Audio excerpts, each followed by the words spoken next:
कई मरतबा तबरेज़ी ने दिए गए पते पर पैगाम भिजवाए, मगर यही मालूम होता कि मतलूबा जगह पर किसी से मुलाकात नहीं हो सकी। आखिर एक दिन आका तबरेज़ी ने खुद जलालाबाद जाने का इरादा किया। ये बात तो तबरेज़ी और नादिर ज़मान दोनों के इदराक में आ चुकी थी कि ये सूबेदार जलालाबाद या तो जानबूझकर फ़िरोज़ा का राब्ता किसी से होने नहीं दे रहा, या फिर ये शख्स सूबेदार जलालाबाद है ही नहीं और उनके साथ कोई बहुत बड़ा धोखा हो गया है। दोनों सूरतें बेहद परेशान कुन थीं। बहरहाल आका तबरेज़ी अब मज़ीद इंतज़ार न कर सकता था। उसने नादिर ज़मान को साथ लिया और जलालाबाद के सफ़र पर रवाना हो गया। कई दिनों की मुसाफत के बाद वो जलालाबाद के करीब पहुँचे। अभी वो आबादी में दाखिल नहीं हुए थे कि क्या देखते हैं कि एक पुरानी हवेली की इमारत नज़र आ रही है। करीब ही दो स्याह रंग के शानदार घोड़े बंधे चारा खा रहे हैं। कुछ फासले पर बहुत नफीस एक बग्गी खड़ी है। तबरेज़ी ने फ़ौरन पहचान लिया कि ये वही घोड़े और वही गाड़ी है जो जलालाबाद का पुरस्रार सूबेदार शब के 9 बजे अपने साथ लाया था और इसी में फ़िरोज़ा को सवार करके ले गया था। दोनों ने अपनी अपनी तलवारें न्याम से खींच लीं। उनका ख्याल था शायद यहाँ सूबेदार के आदमी हो और कोई फितना फसाद बर्पा करें, मगर चंद लम्हों बाद 70-80 बरस का एक बूढ़ा मकान के अंदरूनी खंडर से बाहर आया और उन्हें देखकर कहने लगा, आप लोग कौन हैं और क्या चाहते हैं? मुझे सूबेदार जलालाबाद से मिलना है। बड़े मियाँ, क्या आप उनका पता बता सकते हैं? सूबेदार जलालाबाद? बूढ़े ने हैरत से कहा, मैं नहीं जानता वो कौन है और कहाँ रहता है। तुम झूठ बोल रहे हो, तबरेज़ी चिल्लाया। ये घोड़े और गाड़ी क्या उसी की नहीं? जनाब, आप इत्मीनान से मेरी बात सुने तो अर्ज़ करूं। बूढ़े ने कहा, बराए करम ये तलवारें न्याम में रख लीजिए। मेरा कोई इरादा आपसे जंग व जदल का नहीं। आइए कमरे में तशरीफ़ रखिए। वो उन्हें एक साफ़ सुथरे कमरे में ले गया जहाँ चंद मूंढे पड़े थे और एक जानिब बिस्तर लगा था। इन घोड़ों और बग्गी की दास्तान भी अजीब है जनाब, बूढ़े ने बिस्तर पर बैठते हुए कहा। तबरेज़ी और नादिर ज़मान उसके करीब ही मोंडों पर बैठ गए। मेरा नाम ज़ैगम है और मैं इस इलाके में गुज़िश्ता 50 बरस से आबाद हूँ। ऐसा अजीबो गरीब वाक़या मुझे कभी पेश नहीं आया। ये कोई 1 साल पहले की बात है। सूरज गुरूब होने ही वाला था। मेरे बेटे और पोते उस रोज़ किसी तकरीब के सिलसिले में जलालाबाद गए हुए थे और मैं यहाँ तन्हा था। इस इलाके में सूरज गुरूब होने का मंज़र बहुत हसीन होता है और मैं इसे बड़े शौक़ से देखने का आदी रहा हूँ। चुनाचे टहलता टहलता अपने मकान से ज़रा दूर इस सड़क पर निकल आया जो सीधी जलालाबाद को जाती है। अभी मैं शफ़क़ के सुनहरी, नारंगी और सुर्ख रंगों में गुम था कि मैंने कुछ फासले पर घोड़ों के दौड़ाने की आवाज़ सुनी। हर आन बढ़ते हुए अंधेरे में मुझे एक शानदार घोड़ा गाड़ी दिखाई दी जो इसी सड़क पर आ रही थी। इसमें स्याह रंग के 2 कदावर और बेहद कीमती घोड़े जुते हुए थे। गाड़ी का रंग भी स्याह था। देखते देखते गाड़ी मेरे करीब आकर रुक गई। घोड़े पसीने में नहा रहे थे और पता चलता था कि बहुत दूर से आ रहे हैं। कोचबान की नशिस्त पर स्याह लिबादा पहने, हाथों में लंबा सा चाबुक थामे एक उधेड़ उम्र और भारी मजबूत जिस्म का आदमी था। वो छलांग लगाकर नीचे उतरा। पहले उसने दोनों घोड़ों की पुश्त और गर्दन पर बारी बारी हाथ फेरा। मैंने देखा घोड़े नामालूम दहशत से कांप रहे थे। फिर उस कोचबान ने गाड़ी का दरवाज़ा खोलकर हाथ अंदर बढ़ाया और चंद लम्हे बाद एक हसीनो जमीन नाज़नीन को सहारा देकर बाहर निकाला। मैंने ऐसी खूबसूरत औरत ज़िंदगी में कभी नहीं देखी। वो उरूसी जोड़ा पहने हुए थी, लेकिन ये देखकर मुझे अज़हद ताजुब हुआ कि वो ज़ारो कतार रो रही है। फ़िरोज़ा, मेरी फ़िरोज़ा, तबरेज़ी ने कहा और उसकी आंखों से टप टप आंसू गिरने लगे। मुझे माफ़ कर देना फ़िरोज़ा, मैंने तुम पर बड़ा जुल्म किया। क्या वो लड़की आपकी कोई अजीज़ा या बेटी थी? बूढ़े ज़ैगम ने पूछा। हाँ, वो मेरी हकीकी भांजी थी। मैं उसी की तलाश में मारा मारा फिर रहा हूँ। तबरेज़ी ने फरते गम से नढाल होते हुए जवाब दिया। जिस शख्स को तुमने देखा वही अपने आप को जलालाबाद का सूबेदार कहता था और मैंने अपनी भांजी की शादी उससे कर दी थी। खैर, तुम आगे सुनाओ, फिर क्या हुआ? लड़की उसके पंजे से आज़ाद होने के लिए हाथ पाँव मारने लगी और उसके रोने की आवाज़ मज़ीद बुलंद हो गई। मुझसे रहा ना गया। मैंने आवाज़ देकर कहा, कौन हो तुम और इस बेचारी से ऐसा सलूक क्यों कर रहे हो? जवाब में उस शख्स ने इस ज़ोर से तमंचा मेरे मुंह पर मारा कि मैं उलट कर ज़मीन पर गिरा और फिर मुझे तन बतन का कुछ होश ना रहा। आंखें खुली तो मैं अभी तक उसी जगह पड़ा था। आसमान पर तारे झिलमिला रहे थे और थोड़ी देर बाद पिछले पहर का चांद भी निकल आया। मैंने गर्दन घुमाकर दाएं बाएं देखा। आप लोग मेरी हैरत का अंदाज़ा नहीं कर सकते जब मैंने स्याह गाड़ी और दोनों घोड़ों को इसी मकाम पर खड़े पाया। खुदा जाने वो पुरस्रार कोचबान उस मासूम सिफत लड़की को लेकर कहाँ गायब हो गया था। اس کے تمانچے کی ضرب سے میری گردن اور جبڑا بری طرح دکھ رہا تھا۔ قصہ مختصر، میں اٹھ کر گاڑی کے قریب گیا اور کھلے دروازے سے اندر جھانکا۔ اس میں کوئی نہ تھا۔ پھر میں نے گھوڑوں کی باگ پکڑی اور انہیں گاڑی سمیت اپنے مکان پر لے آیا۔ یہ ہے وہ داستان۔ آپ نے گھوڑے صحن میں بندھے دیکھے ہوں گے، گاڑی بھی وہیں موجود ہے۔ وہ دن اور آج کا دن میں اس شخص کا منتظر ہوں جو اپنی گاڑی اور گھوڑے چھوڑ کر نہ جانے کہاں چلا گیا۔ میرے بیٹے اور پوتے واپس آئے تو میں نے انہیں سارا قصہ سنایا۔ انہوں نے میلوں تک ایک ایک کھنڈر اور ایک ایک کونا کھدرا دیکھ ڈالا۔ نہ اس لڑکی کا کہیں پتہ چلا، نہ اسے گھسیٹ کر لے جانے والے کا۔ اس داستان نے تبریزی اور نادر جماعت دونوں پر عجیب اثر کیا۔ ایک کی آنکھیں تر تھیں، دوسرے کی خشک۔ ایک فیروزہ کا سب کچھ تھا اور دوسرا کچھ بھی نہیں۔ ایک کا غم ظاہری تھا اور دوسرے کا باطنی۔ جب وہ واپس عالی شان حویلی میں پہنچے تو اندھو علم سے ان کی حالت مردوں سے بھی بدتر تھی۔ اس سفر میں تبریزی پر یہ حقیقت بھی منکشف ہوئی تھی کہ نادر جماعت کے تصورات اور خیالات پر کس کی حکمرانی ہے۔ کئی مہینے مزید بیت گئے۔ تبریزی اپنی بھانجی اور اس کے پراسرار شوہر کی تلاش میں آئے دن مارا مارا پھرتا، لیکن کہیں سے سراغ نہ ملتا۔ تلاش کی ہر ایسی مہم نے نادر جماعت اس کا رفیق ہوتا۔ سردیوں کے دن تھے۔ استاد اور شاگرد دونوں رات کے کھانے سے فارغ ہو کر آتش دان کے قریب گردنیں جھکائے بیٹھے تھے۔ یکایک صدر دروازے کی جانب سے مسلسل دستکوں کی آوازیں سنائی دینے لگی۔ وہ دونوں چونک کر ایک دوسرے کی طرف تکنے لگے۔ بوڑھا چوکیدار جلدی سے دروازے کی طرف دوڑا۔ یہ دونوں بھی کمرے سے نکل کر حویلی کے صحن میں آ گئے۔ دستکیں برابر دی جا رہی تھیں۔ جوں ہی چھوٹا دروازہ کھلا، کوئی اندر آیا۔ تبریزی اور نادر جماعت دونوں کی نگاہیں بیک وقت آنے والے پر پڑیں اور ان کے بدن میں خون کی گردش تیز ہو گئی۔ یہ فیروزہ تھی۔ اس کا لباس پھٹا ہوا اور جا بجا چیتڑے سے لٹک رہے تھے۔ پھول سا چہرہ کملا گیا تھا، آنکھیں زرد اور اندر دھسی ہوئی۔ وہ دھڑام سے فرش پر گری اور بے ہوش ہو گئی۔ تبریزی اور نادر جماعت دونوں بے اختیار اسے اٹھانے کے لیے لپکے۔ انہوں نے اسے کمرے میں لا کر آتش دان کے پاس لٹا دیا۔ فیروزہ کا جسم یخ ہو رہا تھا اور ہونٹ نیلے پڑ چکے تھے۔ چند لمحوں بعد اس نے ہوش میں آ کر آنکھیں کھول دی اور خوف سے کانپتی ہوئی آواز میں بولی، پانی پانی، خدا کے لیے مجھے پانی پلاؤ، پیاس سے جان نکلی جاتی ہے۔ انہوں نے جلدی سے اسے پانی پلایا۔ سانس لیے بغیر وہ سارا پیالہ پی گئی۔ نامعلوم کب کی پیاس تھی۔ اب مجھے کچھ کھانے کو دو فوراً، ورنہ میں مر جاؤں گی۔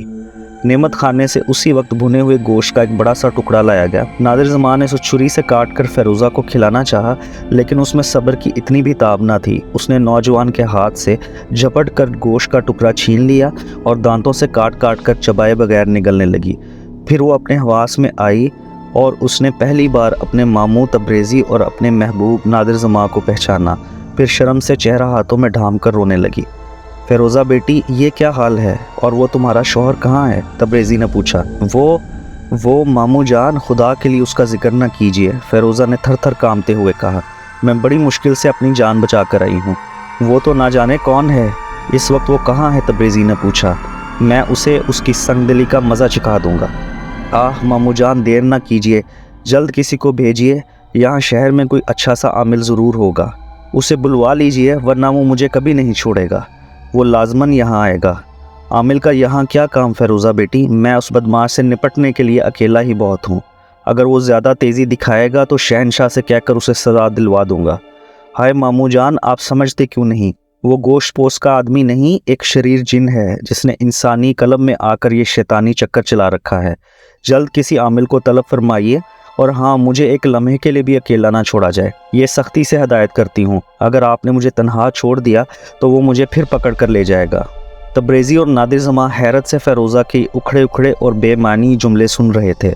شریر جن، شیطانی قالب، عامل۔ نادر جماعت کی آنکھوں کے سامنے صوبے دار جلال آباد کی بھیانک شبیہ رقص کرنے لگی۔ بند دروازوں میں سے اس کا ایک دم نمودار ہونا اور اچانک غائب ہو جانا، آہٹ پیدا کیے بغیر چلنا، اپنے لبادے میں سے یکلخت قلمدان برآمد کر لینا، پھر یہ نادر ہیرے اور زیور۔ کیا دنیا میں ایسا جناتی وجود بھی ممکن ہے جو حسین و جمیل انسانی دوشیزہ سے شادی کرے، اسے اپنے ساتھ لے جائے؟ آخر کیوں؟ گھبراؤ نہیں فیروزہ، اب وہ خبیث اس حویلی میں داخل ہونے کی جرت نہ کرے گا، تبریزی نے کہا۔ مجھے پہلے بھی شبہ تھا کہ وہ کوئی بہت بڑا ساحر ہے۔ میں ابھی افضل بیگ کو بھیجتا ہوں۔ یہاں شہر میں ایک بزرگ عملیات و تعویذات کے فن میں کامل ہیں، امید ہے ان کے عمل سے سحر کا اثر زائل ہو جائے گا۔ उन्होंने फ़ेरोज़ा को उसकी ख्वाबगाह में पहुंचा दिया। वो इतनी मतवाहिश और बेकल थी कि तब्रेज़ी को उसके पागल हो जाने का शुबा पैदा हुआ। वो बार बार यही कहती कि उसे अकेला बिल्कुल न छोड़ा जाए। उन्होंने झटपट कमरे में सारे फानूस और शम्में रोशन कर दी और हर खिड़की और हर दरवाजे को अच्छी तरह बंद कर दिया। अभी वो इस कार्रवाई से फारिग ना हुए थे कि दफ्तन फ़ेरोज़ा ने नहायत मदहम आवाज़ में, जैसे कोई सरगोशी करता है, ये कहा, खुदा की पनाह, वो हवेली में आ गया। मामू जान, उसे रोकिए, वो मुझे लेने आया है। मैं उसके साथ हरगिज़ ना जाऊंगी। देखो देखो, वो रहा। अब वो सहन से गुजर कर मामू जान के कमरे में जा छुपा है। इन अल्फाज के साथ ही उसके बदन में थरथरी छूट गई, आंखें उबल पड़ी, होंठों के किनारे झाग से भर गए और वो बेहिस्सो हरकत हो गई। नादिर ज़मान ने तब्रेज़ी को वहीं रहने का इशारा किया और ख़ुद तलवार खींचकर बाहर निकला। उसे यूं लगा जैसे एक इंसानी ह्यूला सा सहन से होता हुआ आका तब्रेज़ी के कमरे की तरफ चला गया। नादिर ज़मान उधर दौड़ा। उसने कमरे का एक एक गोशा अच्छी तरह देखा वाला, मगर वहाँ कोई ना था। अलबत्ता वो ये हल्फिया बयान देने के लिए तैयार था कि उसने एक पुरअसरार इंसानी साए को हरकत करते ज़रूर देखा है। दहशत से नादिर ज़मान का बदन भी कांपने लगा। ऐसा लगता है जैसे इस अजीमुशान हवेली में किसी जगह कोई नादीदा वजूद हाजिर है और उनकी तमाम हरकतों सकनात का बखूबी जायज़ा ले रहा है। नादिर ज़मान ने रुमाल निकाल कर चेहरे पर इस सर्दी में आया हुआ पसीना पोंछा और दोबारा फ़ेरोज़ा की ख्वाबगाह में आया। तब्रेज़ी उसके छप्पर खट के करीब एक आरामदेह कुर्सी पर मुस्तद बैठा था। उसने सवालिया निगाहों से नादिर ज़मान की तरफ देखा। इस दौरान में फ़ेरोज़ा भी होश में आ चुकी थी और पलक झपकाए बगैर नादिर ज़मान की जानिब तक रही थी। जनाब, मैंने हवेली का एक एक कोना छान मारा, वहाँ तो कोई भी नहीं। ऐसा मालूम होता है फ़ेरोज़ा बेगम कोई डरावना ख्वाब देख रही थी, शायद ये उसी का असर है। हरगिज़ नहीं, फ़ेरोज़ा ने कहा, मैंने खुद उसे हवेली में दाखिल होते देखा है। ये ऊंची ऊंची दीवारें और बड़े बड़े भारी दरवाजे उसकी राह में रुकावट नहीं बन सकते। मैं उसे अच्छी तरह जानती हूँ। वो अब इस कमरे में आ गया है। वो देखो, वो मेरे सामने खड़ा है। उसने बुरी तरह चीखना चिल्लाना शुरू कर दिया। तब्रेज़ी और नादिर ज़मान दोनों हद दर्जे मुस्तरब होकर तलवारें हाथों में लिए इधर उधर फिरने लगे। उन्हें वो पुरसरार वजूद दिखाई तो ना दे रहा था, लेकिन वो उसकी मौजूदगी महसूस कर सकते थे। हाय, उसे बाहर निकालिए मामू जान, मैं मर जाऊंगी। खुदा के लिए मुझे अकेला ना छोड़िए, वरना वो मुझे घसीट कर ले जाएगा। क्या आपको खबर नहीं कि आग और मिट्टी का मेल कभी नहीं हो सकता? इसके साथ ही फ़ेरोज़ा ने बिस्तर से उठकर तब्रेज़ी खान का हाथ पकड़ लिया। मैं आपको यहाँ से जाने ना दूंगी मामू जान, आप यहीं रहेंगे इसी कमरे में, वरना याद रखिए फिर आप कभी मेरी सूरत ना देख सकेंगे। उन्होंने बड़ी मुश्किल से फ़ेरोज़ा को दोबारा बिस्तर पर लिटाया। उसकी हालत लम्हा ब लम्हा गैर होती जा रही थी और जुनून के आसार अरूज पर नज़र आने लगे थे। इतने में एक सफ़ेद पोश बुज़ुर्ग, जिनके चेहरे पर नूरानियत जलवा फगन थी, अफसल बेग की माइत में अंदर दाखिल हुए। उनके आते ही फ़ेरोज़ा एकदम खामोश हो गई और कहने लगी, वो भाग गया, इस कमरे से चला गया, लेकिन वो हवेली से बाहर जाने का इरादा नहीं रखता। तब्रेज़ी खां और नादिर ज़मान ने सफ़ेद रेश बुज़ुर्ग को अदब से सलाम किया, उनके हाथों को बोसा दिया। फिर तब्रेज़ी ने मुख्तसर अंदाज में फ़ेरोज़ा और सूबेदार जलालाबाद के वाक़ियात बयान किए। ये सफ़ेद रेश बुज़ुर्ग, जिनका नाम सैयद अकमल बनूरी था, ज़ुहद व तक़वा और इल्मियत में मुमताज़ मकाम रखते थे। उनके बारे में मशहूर था कि भूत प्रेत और शरीर जिन्नात उनकी सूरत देखते ही राह फ़रार इख्तियार करते हैं। सैयद साहब ने कुछ पढ़कर फ़ेरोज़ा पर दम किया, फिर एक तावीज़ मरहमत फरमाया कि इसे गले में डाला जाए। इसके बाद उन्होंने लोहे की चंद मीखें तलब फरमाई, उन पर कुछ पढ़कर दम किया और कहा कि हवेली के चारों गोशों में ये मीखें ठोक दी जाएं। जब तक सैयद अकमल बनूरी वहाँ मौजूद रहे, फ़ेरोज़ा पुरसुकून नज़र आई, लेकिन उनके रुखसत होते ही उसने आंखें खोल दी और दोबारा चीखने चिल्लाने लगी। इतने में गजर ने आधी रात होने का ऐलान किया। गजर की आखिरी आवाज़ के साथ ही हवेली में बेपनाह शोर उठा, जैसे आंधी आ गई हो। दरवाजे और खिड़कियां आप ही आप खुलने और बंद होने लगी। तस्वीरें दीवारों पर से गिरकर टूटने लगी। बर्तन और फर्नीचर आपस में टकरा गए। झाड़ और फानूस धमाकों से फर्श पर गिर पड़े और एक एक करके सब बुझ गए। हवेली में कब्र की सी तारीकी फैल गई। इस शोर में फ़ेरोज़ा के चीखने की आवाज़ बराबर सुनाई दे रही थी। मामू जान, नादिर ज़मान, जल्द रोशनी करो, वो अंधेरे में वार करेगा, जल्दी रोशनी करो, अंधेरा ख़तरनाक है। वो दोनों फ़ेरोज़ा की ख्वाबगाह में थे और बैक वक्त चिराग जलाने के लिए उठे। उनके कमरे से बाहर जाते ही हौलनाक आवाज़ के साथ फ़ेरोज़ा की ख्वाबगाह का दरवाज़ा आप ही आप बंद हो गया। پھر انہوں نے فیروزہ کی لرزہ خیز چیخیں سنی۔ وہ دروازے کی طرف بھاگے، اتنے میں یہ طوفان بلا خیز تھم چکا تھا۔ افضل بیگ شمع دان روشن کر کے لایا۔ فیروزہ کی خوابگاہ کا دروازہ بند تھا۔ انہوں نے اسے کھولنے کے لیے ایڑی چوٹی کا زور لگا دیا مگر بے سود۔ ایسا معلوم ہوتا تھا کوئی نادیدہ قوت اس دروازے کے پیچھے ہے۔ فیروزہ کی چیخیں مسلسل ان کے کانوں میں پگھلے ہوئے سیسے کی مانند اتر رہی تھی، لیکن وہ دونوں کچھ بھی نہیں کر سکتے تھے۔ پھر انہوں نے اس کمرے میں وہ کھڑکی کھولنے کی آواز سنی جو گلی کی جانب تھی۔ اس کے ساتھ ہی فیروزہ کی آخری چیخ بھی سنائی دی۔ جلدی کرو نادر زماں، ادھر جاؤ، تبریزی چلایا۔ وہ شاید فیروزہ کو ادھر سے لے جانے کی کوشش کر رہا ہے، لیکن نادر زماں جب ایک طویل چکر کاٹ کر بیرونی کھڑکی کے قریب پہنچا تو وہاں کوئی نہ تھا، البتہ تیز ہوا میں کھڑکی کے کھلے پٹ بار بار ٹکرا رہے تھے۔ واپس آیا اور ابھی وہ دروازہ توڑنے کی تدبیر عمل میں لا ہی رہے تھے کہ دروازہ خود بخود کھل گیا۔ وہ دیوانوں کی طرح کمرے میں داخل ہوئے۔ فیروزہ کا چھپر کھٹ خالی پڑا تھا۔ انہوں نے کھڑکی میں سے جھانکا۔ آدھی رات کے اس بے قرار سناٹے میں گلی ویران اور سنسان پڑی تھی۔